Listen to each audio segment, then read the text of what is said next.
Hello बच्चों, चलिए प्रश्न को पढ़ते हैं और समझते हैं आप कैसे हैं, और हमें बताना है कि यह वाक्य कथन है या नहीं है। प्रश्न को हल करने से पहले प्रश्न के लिए मैं मुख्य अवधारणा लिख देता हूँ। तो प्रश्न की मुख्य अवधारणा, जिसकी सहायता से इस प्रश्न को हल किया जाएगा। मुख्य अवधारणा में हम कथन की परिभाषा लिखेंगे।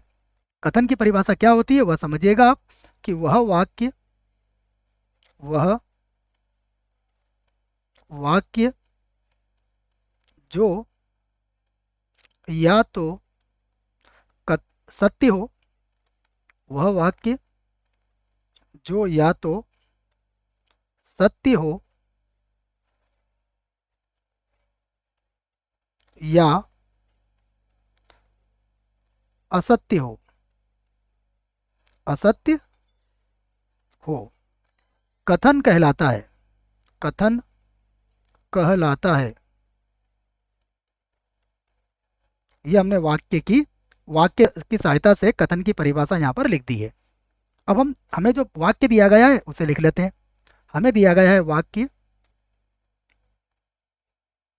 यह है, आप कैसे हो,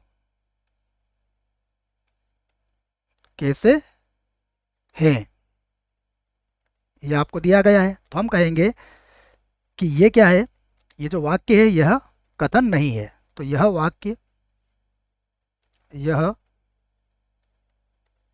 वाक्य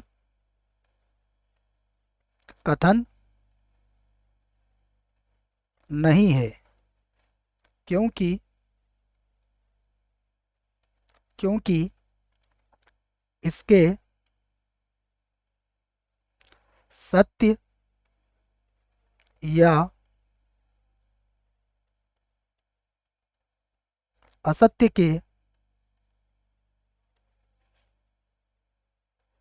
बारे में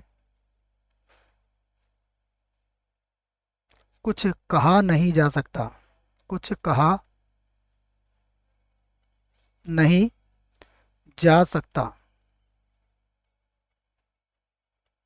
इसलिए हमने क्या कहा है कि ये जो वाक्य है यह कथन नहीं है। आशा करता हूं बच्चों आपको इस प्रश्न का उत्तर समझ में आया होगा। धन्यवाद।